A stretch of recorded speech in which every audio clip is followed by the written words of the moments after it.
So it's the 4th century AD. The Huns have crossed the imperial borders and trade has been ground to a halt. Monasteries are being raided and the monks are being slaughtered and enslaved. The imperial military is crumbling, and the greatest empire that the world has ever known is coming to an end. This story might sound familiar to you at this point if you've been listening to this podcast for some time, but we aren't talking about the decline and fall of the Roman Empire in Europe, but rather the decline and fall of the Gupta Empire in India. The parallels between the decline of the Romans in the West and the decline of the Guptas in the East are striking, as both empires buckled under the weight of barbarian invasions, potentially from the exact same group of nomadic horse warriors, and the systems of trade and imperial administration that once united these respective empires were collapsing. Just like in medieval Europe, the collapse of this great Indian empire led to the dawn of new independent kingdoms that embraced a system of governance that's not unlike Europe's medieval feudal system. Imperial India and Imperial Rome were connected in more concrete ways, too. There was the so-called Golden Road that ran from Rome through Egypt into the Indian Ocean, connecting the Roman world and the Indian world in a global trade network that saw silk, pearls, and spices from India going to Rome in exchange for vast quantities of Roman gold and silver. The Gupta Empire, in particular, was reliant on Roman gold to fund its military, and when barbarian invasions disrupted the Roman trade, the Indian world teetered on the edge of collapse. So, what was the Gupta Empire, and why does it matter? Well, we're going to get to that. But first, I want to give you a little bit of a preview of some Indian history to get you up to speed. It's the 5th century BC, and an Indian princeling has decided to give up his wealth and start teaching people that desire is the root of all suffering. This guy is named Siddhartha Gautama, but we know him by his more famous title, the Buddha. Buddhism adapted many of the doctrines from the more ancient polytheistic Hindu religion, which was the predominant religion in India at the time. Buddhism incorporated the idea of reincarnation into its philosophy, but it explicitly rejected the Hindu caste system, and it also promoted an ascetic lifestyle. Good Buddhists were supposed to cut themselves off from desire and so live without life's comforts. In the last few centuries before Christ's birth, Buddhism spread throughout India under the great Mauryan Empire, which, under the Emperor Ashoka, fed millions of people, oversaw the completion of vast construction projects, and conquered vast swaths of land, at the cost of almost 100,000 lives. Unlike in Europe, where polytheists were gradually replaced by the new monotheistic cults, Indian polytheistic priests fought tooth and nail to reclaim their power. They started a long process of reorganizing and recommitting India to the Hindu faith. There was something of a Hindu reaction to Buddhism as well as the new Jain religion, and the Hindu priestly caste was, over several centuries, able to effectively unite and persecute the new religions. With the help of the Shunga Empire in particular, which ruled northeastern India for about 70 years, Buddhist monasteries were seized or destroyed by the Hindu priestly caste. It was this Hindu reconquest of religious power in India that led to Buddhism becoming less of an Indian phenomenon and more of an East Asian one, as Indian Buddhists fled abroad and took their ideas with them. But this was a very long process, so we're not talking about, all of the Buddhists being kicked out of India at this stage. This is a process that really isn't completed until the 13th century AD, but it is ongoing by the 3rd and 4th century AD. And over this process, there were periods of coexistence when Hindus, Buddhists, and Jains were able to, work together to a certain degree, even work together in matters of politics to a certain degree. However, the Hindu elites would engage in periodic violence against the Buddhists and Jains. Between the fall of the Shunga Empire in the 1st century BC and the rise of the Gupta Empire in the 3rd century AD, several Indian dynasties began to fight for control over the subcontinent, with no dynasty being able to hold onto land for more than a few decades. This changed with the arrival of the Gupta Emperor Samudragupta, who was described by his biographers as a god dwelling on earth. Samudragupta was the son of Chandragupta I, and Chandragupta was the first Gupta ruler to call himself Maharajadhiraja, or the King of Kings. I am probably butchering that pronunciation, but the idea is that he's the King of Kings. He is the over-king of India. Chandragupta, who ruled in northeastern India, formed a marriage alliance with another North Indian clan, and he thus set up his son, Samudragupta, to engage in a vast policy of conquest, because Chandragupta really locked up the north, and so Samudragupta was able to engage on a military campaign in southern India. Now, Samudragupta was like an Indian Trajan. He was a military genius who expanded his empire at a dizzying pace. But instead of administering his conquered territories directly, what Samudragupta would do is he would attack local Indian kings, defeat them, and then reinstate them and force them to be his tributaries. These local kings were allowed to maintain control over their realms so long as they paid tribute to Samudragupta's imperial court in Pataliputra. Samudragupta was also known for renewing the Hindu ritual of horse sacrifice, and he was honored by the many poets in his employ as a living god. It makes sense why Samudragupta embraced Hindu religious propaganda. We see this with his continuation of the horse sacrifice ritual.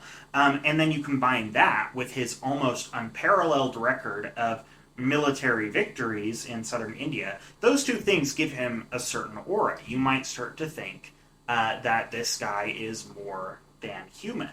And honestly, if you were the first person in 600 years to conquer most of the Indian subcontinent, you'd probably be hailed as a living god, too.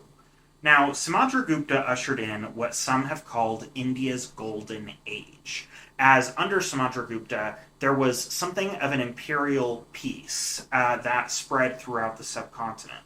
With all of the different Indian kingdoms bound together by their loyalty to the Gupta court, none could attack each other without earning the ire of the emperor. The spread of golden coinage from the Gupta court suggests that this contributed to a thriving international economy, as well as the spread of poetry and religious culture throughout India. Religion also changed under the Guptas, and it seems that Samudragupta, despite his renewal of Hindu ritual and his embrace of Hindu religious propaganda, he actually was tolerant of the Buddhists, and he gave permission for the first Buddhist monasteries to be constructed in his realm. Samudragupta pioneered what we now call the Indian feudal system. And what I mean by that is he maintained a core area that was directly administered by people in his employ, but he surrounded that core area with kingdoms that were ostensibly loyal to him. And they demonstrated this loyalty by sending him gifts and attending his court. And when they attended his court, they would advise him, weigh in on legal matters, that kind of thing. This innovative political system foreshadowed the international politics of medieval India, where various regional kings would seek to assert their dominance by forcing their neighbors to become their tributaries. Like the Roman emperors in the West, Samudragupta claimed universal rulership. He believed that he was the rightful ruler of all people living in his world, living in India. And if he had access to more of the Persian and Roman world, it's possible he would have claimed legitimate rulership over those people as well. After all, he claimed the title of Deva, or God, for himself. And so, according to his propagandists, it was only natural that he should try to unite the whole world under his rule. Unfortunately for Samudragupta, his divinity did not come with immortality, and he died, to be succeeded by his son, Chandragupta II. Chandragupta II, if not quite as impressive as his father, still did a lot to expand the Gupta Empire. He formed a marriage alliance with a powerful central Indian kingdom and then invaded the province of Gujarat, thus bringing the Gupta Empire to its maximum territorial extent. With India's western ports under his control, Chandragupta gained access to the Golden Road trade network between Rome and India, and we start to see Roman coins appear in the Gupta archaeological record. When we study ancient states, one of the ways we measure their economic prowess is by examining the weight as well as the gold and silver content of their coins. Basically, how much of their coins are actually gold and silver versus lesser base metals. States with heavier coins that have a higher gold and silver content are believed to have had stronger economies. This is how we evaluate ancient and medieval economies. So it's really interesting that Chandragupta's coins that are being minted under his rule were much heavier than their Roman counterparts, and they had a much higher gold content. No wonder historians call this period of Gupta rule the Indian Golden Age. The extent to which the Guptas and the Romans were aware of each other is unknown, but it is possible that the Romans and Guptas exchanged embassies, sent visitors to each other's courts. Whether or not they were aware of each other as political entities, the Gupta world and the Roman world were certainly aware of each other as commercial entities, and they were very much aware of, the best place to send Indian silk is through Egypt to the Roman world. Best place to purchase pepper is through Egypt in the Indian world, that kind of thing. We know that many Roman traders traveled to Gupta India by first sailing to Egypt, crossing overland to the Indian Ocean, and then sailing through the Indian Ocean to India. It's thanks to Roman and Indian sailors that are making this trade happen that we start to see Indian goods, including statues of the Buddha, arrive in Europe. Roman goods also made their way to India through the overland route that went through the Sassanid Empire, modern-day Iran, although you see a lot of Persian traders acting as middlemen between the Romans and the Indians in the overland trade, so there's a lot less direct interaction between the two. There is an account of an Indian embassy traveling to Rome, as both the Guptas and the Romans were enemies of the Persian Sassanid Empire, and it seems that possibly Samudragupta hoped to form an alliance against the Sassanids. However, we don't know how reliable this account is. But whether, like I said, the Romans were aware of the Guptas as a political entity doesn't change the fact that they were keenly aware of the Gupta goods.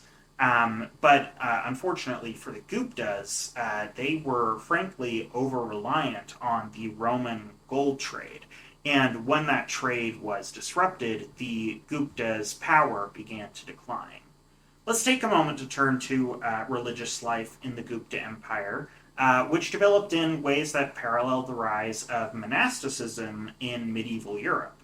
The later Gupta emperors, although they were very much Hindu emperors, were religiously tolerant, and they donated funds to Hindu temples and Buddhist monasteries. Buddhist monasteries, in particular, acted as kind of imperial banks during this period. People traveling across India could deposit their gold in one Buddhist monastery to withdraw their deposit in another monastery in another part of India. a development which would be replicated by the Templar religious order in Europe in the 12th century. But this is happening in the 4th century in India, so that's really interesting that India seems to be kind of ahead of the curve here. The Gupta emperors gave large swaths of land to support the Hindu Brahmins and their temples, and these lands were maintained by the Indian peasantry, who weren't necessarily free to leave those lands. And so we see something that is kind of like medieval European serfdom happening here in India. City life during the Gupta period also foreshadowed later medieval city life in Europe, as powerful artisanal guilds in India set standards for production and trade. This is something that is replicated in medieval Europe in the 12th and 13th centuries. Between the explosion in monasteries and the rise in urban and commercial life, one could argue that the Gupta Empire pioneered an relatively advanced society in the 4th and 5th centuries AD that wouldn't end up coming to Europe until the 12th and 13th century. But all good things must come to an end, and the Gupta Empire suffered from many of the same forces that undermined the integrity of the Roman Empire. Over the course of 50 years, a group of Huns that split off from the Huns that went to Europe under Attila, they split off and they remained in Central Asia, and they decided it would be a good idea to attack the Gupta Empire and try and move into Gupta lands. The Guptas at first resisted the Hunnic advance. There's one Gupta emperor who actually defeats the Huns, but after he dies, the Huns break through because they just keep attacking the Guptas, and eventually the Gupta Empire can't keep up with it. And so the Huns ultimately destroyed the Gupta Empire and they seized it for themselves. And they settled in northern India, although we don't know that much about the period in which they ruled northern India. What we do know is that they really went after the Buddhist monasteries, and there's accounts that Buddhist monks were slaughtered and enslaved by the Huns in a way that almost parallels Viking raids on Christian monasteries in Europe in the 8th, 9th, and 10th centuries. The fall of the Gupta Empire formally kicked off what historians now call the medieval period of Indian history. Now, this use of the term medieval is not unproblematic, as medieval is really a term from European history, and there are plenty of scholars who believe that it's a European term and we shouldn't be using it to describe this period of Indian history. However, I disagree, because a lot of the developments that are happening in this period of Indian history are really, really similar to the developments that are going on in medieval Europe at the same time. You know, things like monasticism, this feudal system, the rise of urban guilds. These kind of things really parallel each other and suggest something of a shared history between India and Europe. And we do know that the two were connected by trade networks. And so this idea of a shared history, I think, isn't as implausible as some historians would want you to believe. And we look at the fact that both in India and in Europe, the great unifying empires were falling, and in both places, this fall was facilitating the rise of independent regional kingdoms. Now, it's possible that these parallel events are unrelated or that they're coincidental, but looking at the breakdown of these empires and the way that they spur new political and religious developments in really similar ways makes me feel like there's a common, something of a zeitgeist that united the fates of Europe and India in this period of imperial decline and the rise of medieval society. Maybe the fates of the Roman and the Gupta empires feel so intertwined because of the trade network between India and Europe. When the barbarian invasions of the 4th and 5th centuries began to disrupt that trade, it would have had disastrous effects for both the Romans and the Guptas. And the fact that both the Romans and the Guptas suffered under the onslaught of the Huns just goes to show you that the early medieval world was more interconnected than we like to think. So, in the 5th century, the Huns set themselves up in northwestern India and in modern day Afghanistan and Pakistan.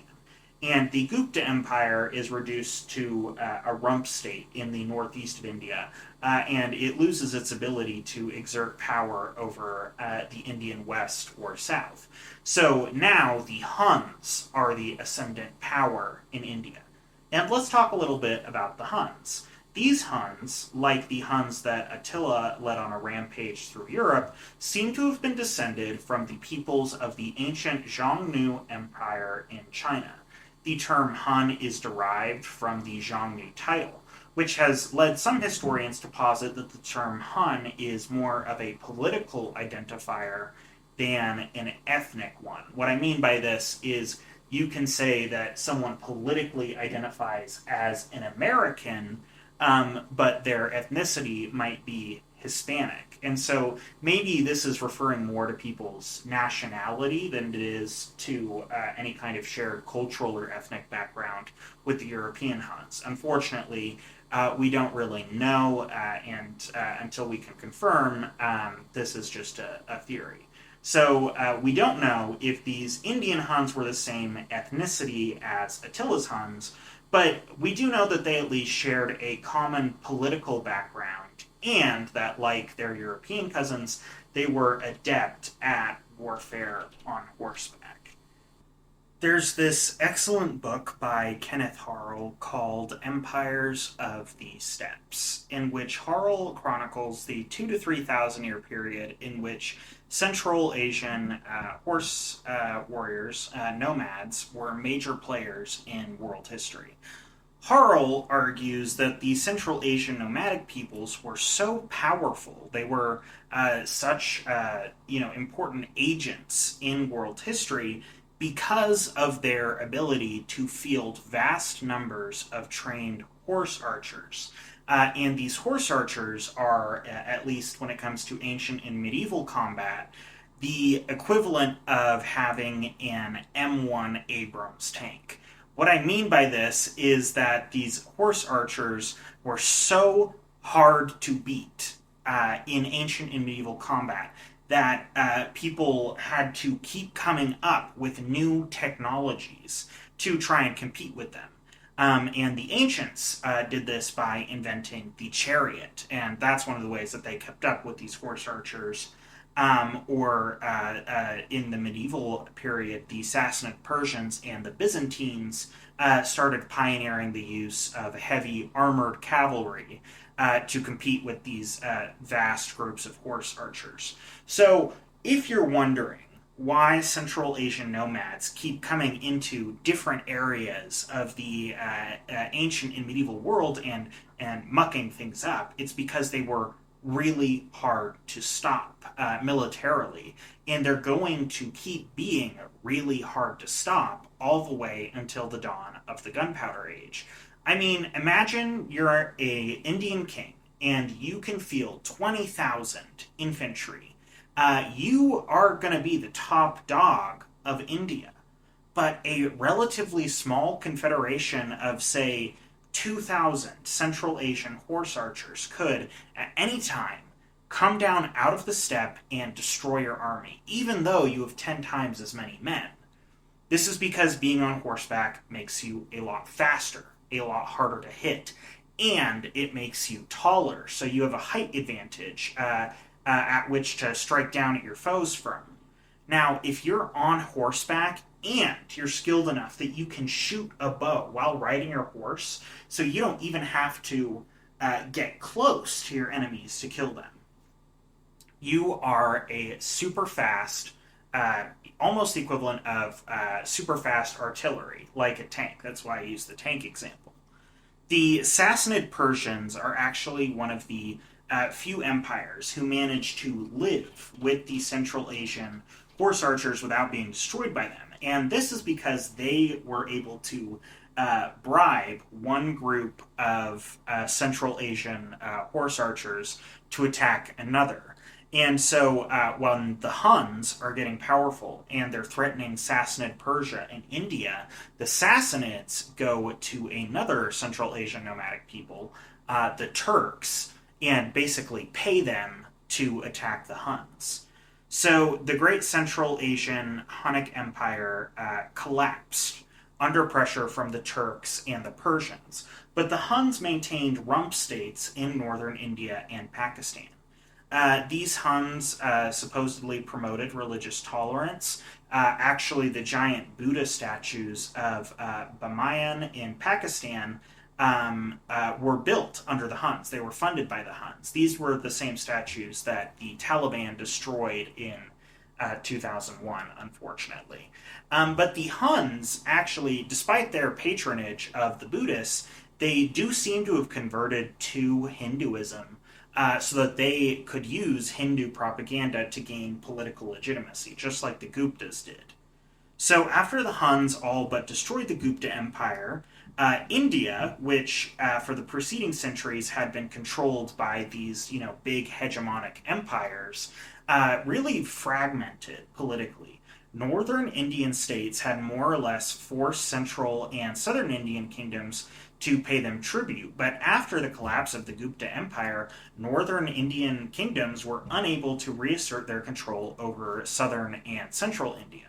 And so regional powers start to emerge, and the southern Indian ports in particular became regional centers thanks to the wealthy overseas trade that they had with Europe, the Middle East, and the Indonesian kingdoms in the southeast. Thus, we can say that India really entered its medieval age in the 7th century, as this is when India started to really experience political fragmentation similar to Europe, when there's lots of independent kingdoms going around, kind of doing their own thing. And it won't be until the arrival of the Muslim sultanates in the 13th century that we start to see India kind of reunify under a new hegemonic power. Okay, so we've explained the fall of the Gupta Empire, the arrival of the Huns, and the dawn of medieval India. And that's where we're going to stop for today. We've got to medieval India, which is great, and we are going to be returning to medieval India throughout the podcast. So I hope you can refer back to this episode for kind of background information on the Gupta Empire, the period of imperial decline, and the rise of new regional power centers. And hopefully this is useful as a reference for what's going on in later episodes on medieval India. I also really hope that you can see the parallels between what's going on in medieval India with the decline of the Gupta Empire and what's going on in medieval Europe with the decline of the Roman Empire. Lastly, I do hope you leave this episode with a new appreciation for the all-important trade system between Europe and India, and how important that trade system was for ancient and medieval Indian and European affairs. Okay, well, thanks for listening. If you have any questions, comments, or concerns, you can reach me at the podcast website, 6thagepod.com, or on our Instagram or TikTok. And I hope you'll join me next week, where I'll be taking us to early medieval China, where, just like in early medieval India and early medieval Europe, a great empire is teetering on the edge of collapse, and barbarian kings are waiting for their opportunity to assert their independence. Thanks so much. We'll see you next week.